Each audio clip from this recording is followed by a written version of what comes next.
Creations.com.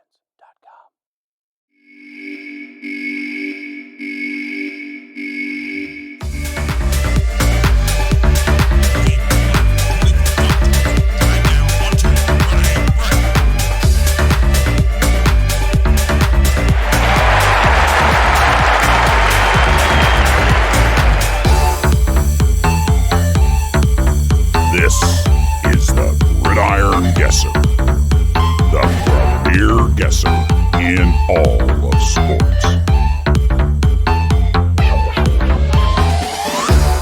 Welcome into the Gridiron Guesser.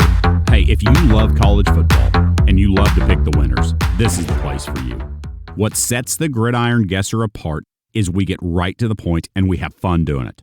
Our short videos will tell you exactly what you need to know about college football and nothing you don't.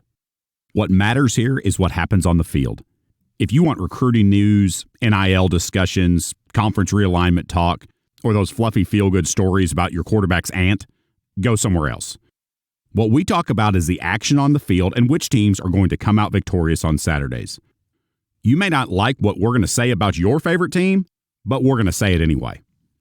You know, there's lots of indexes and trends and formulas that you can use to help determine which teams are the best and who's going to win the games on the field come Saturday. Here at the Gridiron Guesser, we have our own formula. It's our formula, and we're not really telling you. Just watch our videos, listen to what we say, and then you can make your own damn decisions. We don't promise you financial success from any of these videos, so don't take anything we say here seriously. The Gridiron Guesser loves college football, and we love guessing which teams will be the best and have the chance to win championships. It's all about what's going on the field at the Gridiron Guesser. So watch the videos, and you might even come away with some cheap laughs along the way. Here we focus on the winners. Win games, divisions, conferences, even national championships. So listen, if your team sucks, then we're not going to spend a whole lot of time talking about them. We're about the winners. Today's episode of the Gridiron Guesser will focus on the SEC, in particular the SEC East. So before we get going, let's make sure you subscribe to our channel and like our videos, even if you don't. I mean, come on. Why are you not just going to like the damn video anyway? Hit the like button. Then while you're at it, smack that bell icon to turn on notifications. You know, we want to make sure that you're just bombarded with annoying alerts on your phone all week when we do our new uploads. Oh, and if you think you can guess better than us, wait a minute, sorry. If your expert analysis is better than us, then make sure to leave a comment. We love reading all of our hate mail every night before bed. All right, now on to the show. Here's our guesses on just how the SEC East will finish up this season. All right, first off, let's go ahead and throw Florida and Vanderbilt right in the trash can. Both these teams have absolutely no chance of competing for the East title. Remember, here at the Gridiron Guesser, we focus on winners. You know, teams that have a chance, even if a small one, to contend for something bigger than, say, the Birmingham Bowl. Florida is staring 5 or 6 conference losses right in the face, and Vanderbilt may very well go winless in the SEC. So throw those guys away, light them on fire, and you know, if you're a Gators or Commodores fan, start looking forward to baseball season. There's just too many questions at Florida around the quarterback. We're just not sure Graham Mertz is the answer. And I mean, what do we even think about Billy Napier? We thought he was a home run hire, but after last season, we're not so sure anymore. There's a lot of improvement to be had at Florida, and after last year's 7-loss campaign, we don't see that improvement happening all at once this season. As for Vandy, yeah, it's Vandy. Clark Lee seems to be a fine coach. They continue to make positive strides, and they say all the right things, but they're just not going to ever compete seriously in the SEC. Ever. End of story.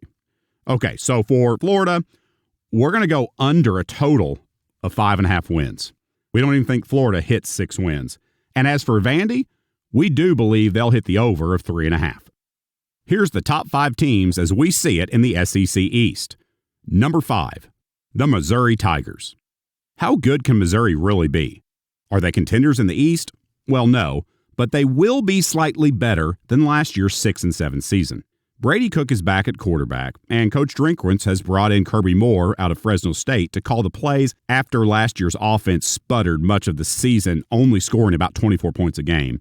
The defense should improve with 8 returning starters from a group that showed improvement from 21 to 22. Coach Drinkwitz has done a good enough job to keep his seat from getting too hot at this point, but the Tigers need to continue building back upon 6-win seasons, or that chair might get pretty hot. If Missouri can improve in the passing game and score more efficiently, they can make some noise in the East without seriously contending for the division. The schedule is rough. Missouri faces LSU, South Carolina, and Tennessee at home while having to travel to Kentucky, Georgia, and Arkansas. The likely conference finish for the Tigers is probably 3-5, although getting to 4 wins is certainly possible. And we'll take under 6.5 total wins for the Tigers this season. Number 4, South Carolina Gamecocks. The expectations are sky high in Columbia this season, but here at the Gridiron Guesser, we're going to shoot those dreams right out of the sky. Shane Beamer, weird guy? Absolutely. Good college coach? Debatable at this point. Here's what we don't have to guess on. Spencer Rattler is going to be inconsistent at best. Yes, the Gamecocks were trending up at the end of last season, but that will have no impact on this season.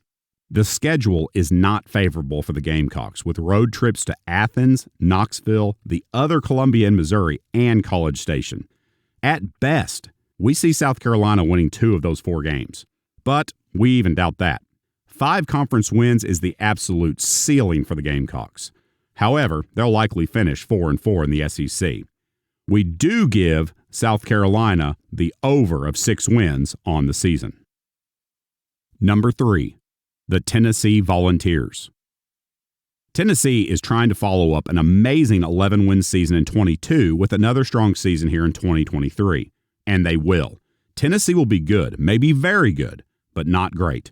The loss of so many key contributors on both sides of the ball will have a big impact on this team. Josh Heupel will continue making progress on his journey to build the winning tradition that the Vols are known for. And yes, we know Joe Milton can throw a football 500 yards while sitting in a folding chair. And that's supposed to tell me the Vols will win the SEC? Look, Tennessee can probably beat every team on their schedule, but the guess here is they won't. And the guess here is they'll have 2 or 3 hiccups along the way. Too many new personnel questions, questions on defense, and tough road games at Florida, Alabama, Kentucky, and even Missouri. I'll say this, Tennessee may very well beat Georgia, but I think there will already be a few blemishes on the record that will diminish that win. Still, it's going to be a good season for the Vols. Here at the Gridiron Guesser, our likely finish in the SEC is 6-2, and we'll take the over of 9.5 wins on the season total. Number 2, Kentucky Wildcats. You know, let's just announce this right now. We love Mark Stoops here at the Gridiron Guesser. This guy has worked some serious magic at a place where the basketball coach doesn't want his team to win or even receive any recognition because it might take away from his basketball program. While the basketball coach might be seriously overrated, the same cannot be said for Stoops. He is vastly underrated in what he has done at Kentucky. Here's our guess on Kentucky this year. Transfer Devin Leary will outperform Will Levis from a year ago behind an improved offensive line. Defensively, the Wildcats appear to be in pretty good shape. They lost very little up front on the defensive line and linebacker group, but will need an overhaul in the secondary. Kentucky should be in good shape heading into the season, but need to avoid the injury bug, just like so many teams in their position. Kentucky's schedule includes difficult road games at Georgia and South Carolina, and they also face Missouri, Tennessee, and Alabama at home. They do catch Tennessee at home following their bye week, and Tennessee will be coming in after having traveled to Tuscaloosa the week before. This seems like a great place to catch the Vols and possibly help decide the Eastern Division. All in all, Kentucky has enough to contend for the division title, but ultimately our guess here is they'll likely finish second in the East with a 6-2 record. And our season win total for the Kentucky Wildcats is definitely over 7 total wins. Number 1, Georgia Bulldogs. The 2-time defending national champion is not going to be a pushover, even though replacing Stetson Bennett might be a lot harder than some people think. Is Carson Beck really good enough to lead the Bulldogs to a 3rd straight national title? Possibly. But for now, let's just focus on the SEC East. Georgia is once again stacked with top-level talent all around and returned 13 starters from last season. The running back position is loaded, which should give Carson Beck something to lean on if he struggles early. And with the return of tight end Brock Bowers, Beck should have plenty of experience around him to be successful. Outside of Bowers, the receiving corps will need to step up to give Beck more options downfield. On defense, the Bulldogs will once again be a top 5 unit nationally, returning 7 starters from a group that gave up only about 2 touchdowns a game on average. Did the Ohio State game last year expose their defense? Hell no. Don't be an asshole. That will only make the Georgia D better this season. So again, it is possible for Kentucky or Tennessee to win the East over Georgia, certainly under the right circumstances. But the schedule is certainly in the Bulldogs' favor, with Tennessee being the only perceived difficult test on the road. They get the Gamecocks, Wildcats, Missouri Tigers, and Rebels all at home. With that schedule, the Gridiron Guesser has the Georgia Bulldogs likely finishing 7-1 in the SEC and winning the Eastern Division. And we love the season over of 11.5 wins. Well, that's going to wrap up our preview of the SEC East this season. Thanks for watching. Don't forget to like this video, even if you don't. I mean, come on, just do it. And subscribe to our channel. There's nowhere out there where you will find more accurate guessing on college football. And as the season gets going, we'll give you the most accurate guesses on who's going to win the biggest football games each week. So come on, subscribe and like our videos, and don't forget to turn on those notifications. Next up, we'll be discussing the SEC West. So until next time, if you love football and food, check out the Gridiron Grubmaster for the very best recipes during football season and really any season. You can find the link to the recipes in the description below. Thanks for watching. We'll see you next time.